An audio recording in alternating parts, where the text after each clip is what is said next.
Hey, welcome back to Within Pages. I am so excited to be filming this video today. I'm going to be retracing my steps to my golden years of reading and reading a couple of books in a series that I think all of us are really quite familiar with. It went from toys to cartoons. Alright, so picture this. Saturday morning cartoons, you're waking up, you're just like, this is it, this is like going to be the best relaxing day ever. We just finished school for the week, we got rid of our homework, and you got your snack, your bowls of cereal, you're ready to watch your favorite channel ever, or at least for me it was, especially considering we didn't really have cable at some point, so we're talking PBS Kids. PBS Kids has all of the classic things from Cyber Chase, Clifford. Everything's super cool, and then you hear they open into your favorite theme song of your favorite show. I don't know what it was. Like, you wouldn't necessarily think that a show like this would be super interesting. You're following this aardvark and his family through all of his silly adventures through school, imagination, things like that, learning lessons along the way. And I don't know, there was just something about it that made it special. And I was hooked since day one. Not only that, but they also had the books at school, and it was so much fun to read. I remember all of my favorite ones. I did recently purchase a few, so those are the books that we're going to be tackling today.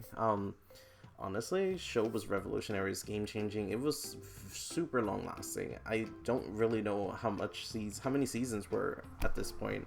Actually, I looked it up. It was 25 seasons. That is ridiculously long. Like, yeah, no, that was like a super long running series. So yeah, like looking at the covers, kind of like looking at them like really clearly, you can tell how like it progressed. It went from this, and this is just my version of the timeline because you can kind of see the transition of the character creation, the art, and everything. Went from that to this. And then we start getting a little bit more familiar with this one. And then we kind of ended off with, like, kind of the character that we get in the show. And he ends up like that. I cannot wait to read these. Like, I haven't read these in eons since they came out. Probably not exactly true. I don't know how old the books are. I'm probably younger than they are. But it's been really, really long. So I'm excited. And I get to share this moment with y'all. So let's have fun. So I'm going to start with Arthur's Halloween. It's kind of like the weirdest looking one. Oh my gosh, I'm looking at it right now. It's just so weird. Okay, I'm gonna show y'all, but you know, spoilers if you haven't read it yet. So this art style is just wow. Definitely a far departure from where we ended up with the show. And even after the show was out, like, you still saw things progressively get more finer, more detailed, a bit more cartoony. It's cool. Anyways, I'm gonna start that one. So this is the back over here. It's the Arthur Fan Club and Reading Association. Have you met Arthur and all his friends? Each of them is such a good reader, and they started their own reading association. Are you a good reader too? Once you read the following books, you can become a member of the Arthur Fan Club and Reading Association. So I got a big list to read because I'm gonna be part of the club. So it was the night before Halloween. Arthur's family was busy making the house look spooky. It looked so spooky, in fact, that Arthur had trouble falling asleep. Things were even worse the next morning. Help, screamed Arthur. When he opened his eyes, it's just me, said his sister DW. Boy, are you jumpy. Don't forget you have to take me to trick-or-treating tonight.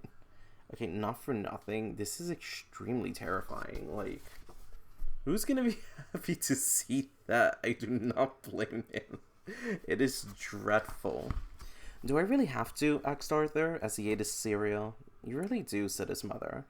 And I want to go to every house, said DW. Arthur groaned. I'll be the only one who has to drag his baby sister along. Arthur didn't recognize anyone at school. There was a giant robot in his classroom taking attendance. You sound just like my teacher, Mr. Markle said. Arthur. I am your teacher, said the robot. The only one Arthur recognized was the brain. He was wrapped in aluminum foil. I'm a baked potato, said the brain. Okay, who in the world wants to dress up like a baked potato? This is what I'm looking at. Like, brain, what are you doing? And Muffy, why are you built that way? Of course you'd be a sack of money. I can't even. Francine passed out special morning snacks. Eat these, she said. They're bat wing brownies and vampire blood.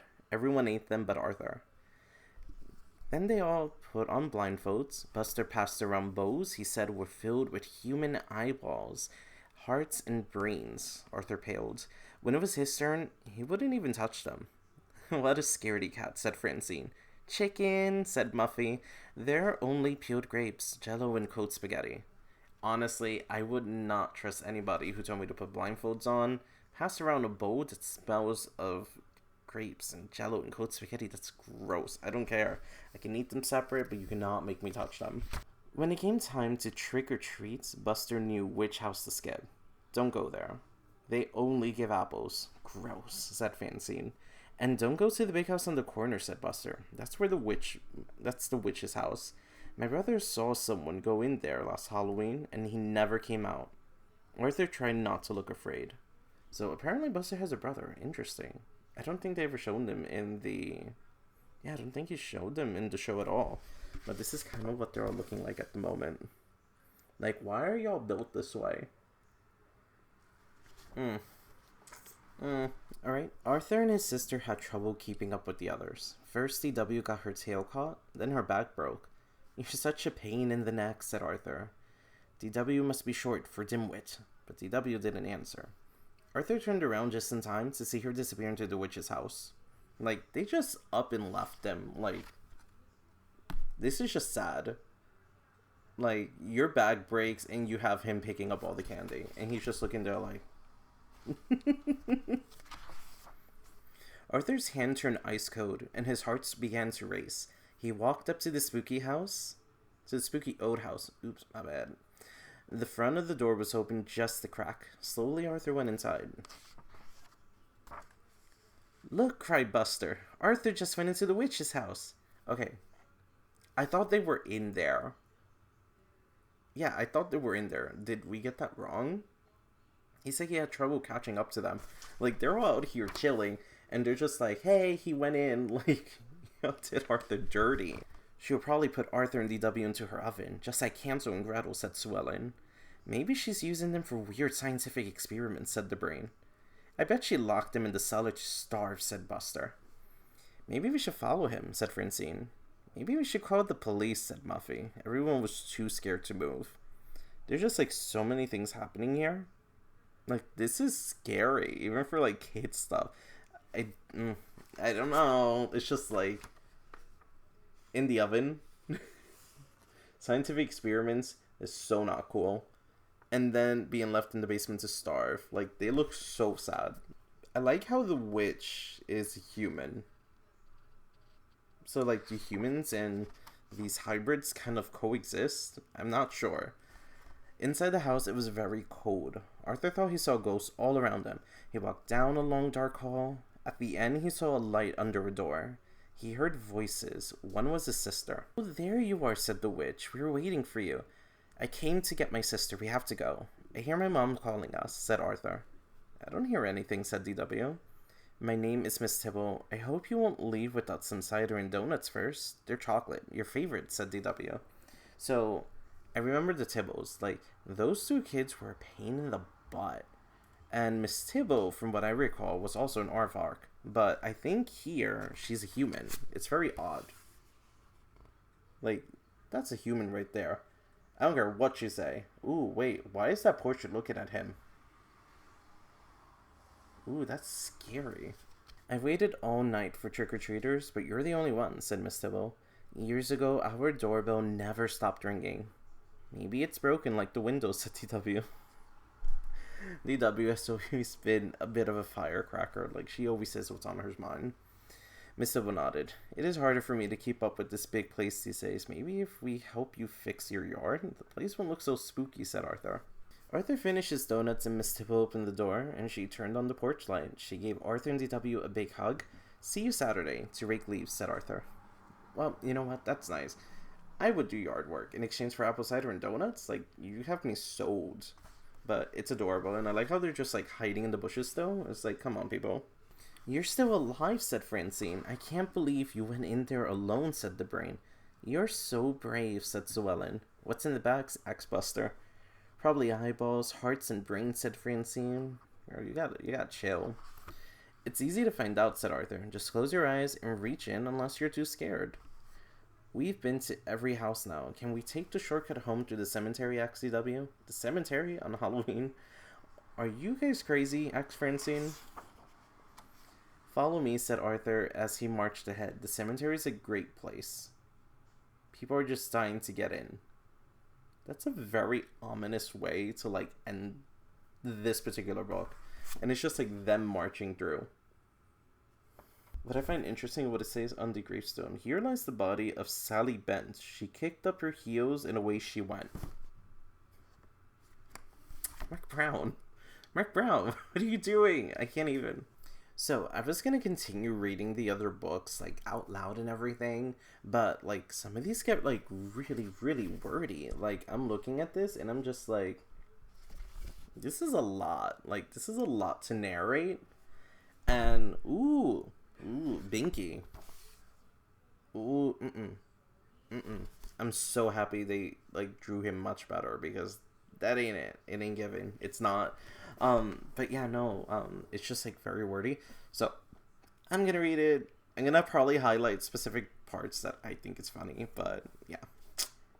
Like, this is, like, so pleasant. Listen. It's like ASMR for the ears. I'm kind of wondering, there's, like, an address at the very back of this book, and it's like, for $1, you can get the Arthur membership, and they have, like, an address to mail it to.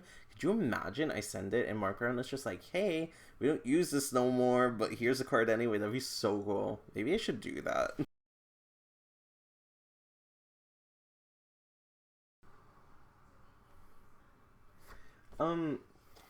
Okay. I have to, like, pull this up. This is, like, really bad. Like, I thought Binky was bad, but, like, Mr. Ratburn. Like, no. Like, none of that's giving at all. Like, Sue Ellen knows where it's at. She's just like, why am I here? Like, what's going on? Like, no.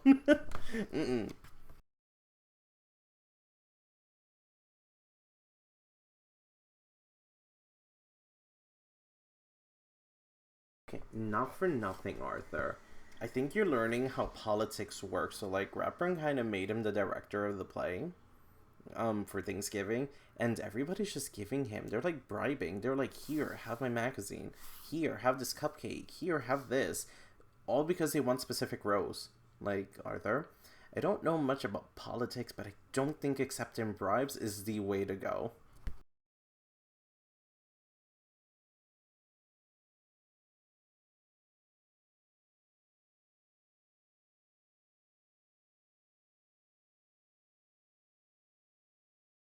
His family is not supportive in the slightest. The dad is like, I got a dentist appointment. The mom is like, there's plenty of turkeys in the world. Go find somebody in DW. It's like, not even dead would I be found in that outfit. Not supportive in the slightest.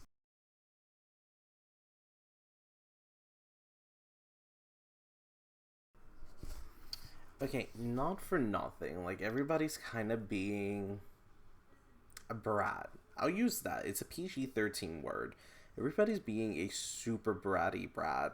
Like, they're upset because Arthur has not found somebody to play the turkey yet. And he decided, you know what, I'm going to rent a turkey. That's why he has it on the leash. And the turkey starts attacking everybody. For some odd reason, Sue Ellen seems to be the butt of some of these jokes because she's, like, carrying her pie around and that turkey's gobbling at her. And she's just like, ah, crap. Okay, well, that was cute. DW was just like, if you want something done, you have to do it yourself. And, you know, she has a point. You kind of, like, ran out of people to ask. Like, nobody wanted to be the turkey. So, Arthur, props to you. You're a fantastic turkey. I'll show y'all in a moment. I think everybody dressed up like a turkey. Like, even the mom and dad popped out. I'm just like, didn't y'all say you did not want to do this? I can't even... Okay, that was cute. I'm still kind of liking the Halloween one a bit more. But Arthur Thanksgiving is currently in second place. So we are up to Arthur's tooth. And kind of like what I was saying before, I remember the first time I lost my tooth. I was playing around with my aunts. Like, we were both super, super young. We were both kids. And we were having, like, the best time ever. Jumping from chair to chair. We were told many times by my abuelita, do not jump on the chairs. You're gonna get hurt. But did we listen? No, we did not. Especially not me. Because that would have been the smart thing to do. But I remember jumping from chair to chair. We saw this commercial for Barbie stuff. And I was like, oh, that looks so cool. I think it was like a Barbie car or some nonsense like that. I started getting excited. I started jumping chair to chair. Fell onto the chair on my tooth. And that was it. Let's just say they tried to put it back. Not to scare my mother. And that did not work at all. So, fond memories of first tooth. I can't even. So. Okay, Arthur looks like adorable. Like, he just has like this one singular tooth. It's just like that is so cute. I don't know why they put milk inside the cow. Whatever.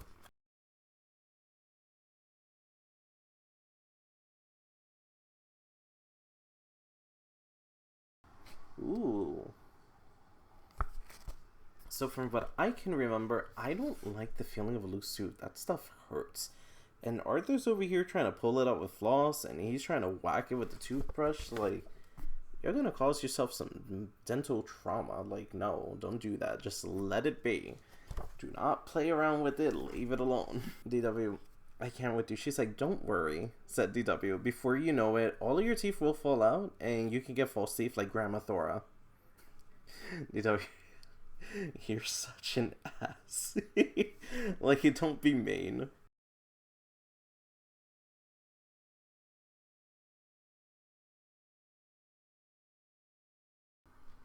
Like, Muffy, why are you bringing your teeth to school? Like, what's wrong with you? She's talking about, like, investing her money. Smart. I like that. We like a boss. But, like, why are you bringing your teeth to school? To, like, show them off? That's nasty.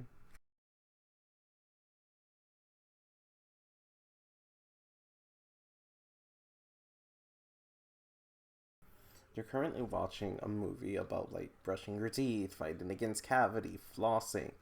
I remember those videos. I think it was like a dinosaur teaching you how, like, to do your hygiene. It was so cool. But yeah, Francine's just being an arse. And it's just like, haha, Arthur hasn't lost his tooth. He's such a baby. Like, leave him alone. Brain is like this world's version of Jigsaw. He's just like, you know what, Arthur? I'm gonna help you. Like, we're friends. You want to lose this tooth. I want to try out this invention. And he's like, just stick your head here. How in the world is that safe? I do not understand what in the world they can think. Who gave him this? Like, those are sharp blades. Y'all gotta be careful. You do him dirty one time and it's all over. So yeah, like, Francine's just being a real douche the entire time. Like, she made this game and she's like, if you haven't lost your tooth yet, you can't play. So she's running around spitting, tapping people saying, haha, you lost your tooth. Ran right into Arthur. Said sorry, but you still can't play, and pretty much knocked off his tooth, and it just ends like that. Like, I guess that's a way to do it. This one, definitely third. It sort of is okay, but I still kind of like the Halloween one better, because it's just like this weird, like, it's like a weird uncensored horror, and you're just like, why is this happening in a kid's cartoon book? It's just like, why? Alright, down to the last one. It's a little more modern. I think this one came out. So let me see. I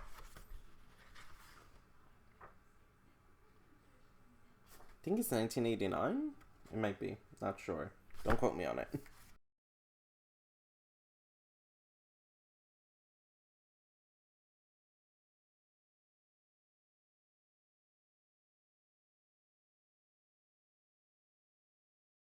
Okay, so like Arthur's giving out invitations for his party, telling people that there's gonna be cake and that it's gonna be wonderful.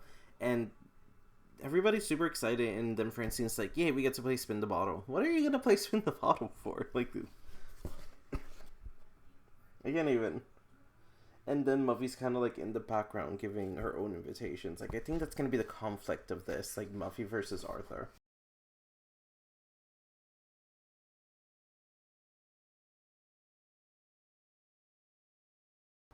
Okay, not for nothing, like, Muffy kind of has her party. Like, Arthur has his chocolate cake, but Muffy's got Pickles the Clown. You can't beat Pickles the Clown. I don't know who Pickles the Clown is.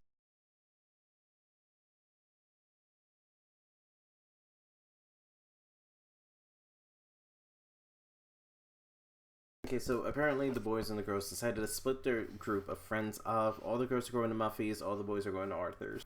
So they decided to invite the people over to Arthur's house to throw like a surprise for Muffy. I'm just like, why? Like, it's so weird, so shady. Like, y'all are bad. Okay, well, this is cute. Like, they decided to celebrate it together. Like, that's adorbs. Happy birthday, Muffy and Arthur. That's cute. I like that. Francine, what's wrong with you? Like, she gave him a present and it's like Francine spin the bottle game. Francine, Mike Brown, like, no. Like, I guess this was like shipping back in the day. Like, what do you do in spin the bottle besides like stuffs? So I pretty much finished all of them. So yeah, in first place is definitely Halloween. Second is Thanksgiving. Arthur's Tooth, third place. And then last is Arthur's birthday. I think that's like the order. Like, they were okay. Definitely as good as I remember them. Of course, you can't beat the classics, even if it's like children's books. Like, sometimes you just need something to kind of cleanse your palate and get yourself ready to read something even better. So I do have a whole bunch of other books that I found on Pango and also like Goodwill here and there. And I'm like, these are some classic books that I used to read. So I'll probably do another video like this at some point. But I liked it. I had fun. Like, I feel the need to watch Arthur again. And to kind of look at the ending scene because they all grow up. And we get to see them as adults. I don't know. It's weird. It's just like, we grew up and now we're the adults also. Well, I don't always feel like one. But, you know, that's beside the point. But thank you so much for watching my video. If you enjoyed it, please leave a like, comment, or subscribe. Let me know what your favorite Arthur book is, what your favorite children's book series is. And like always, thank you again for watching, and I hope you all have a wonderful day. Bye!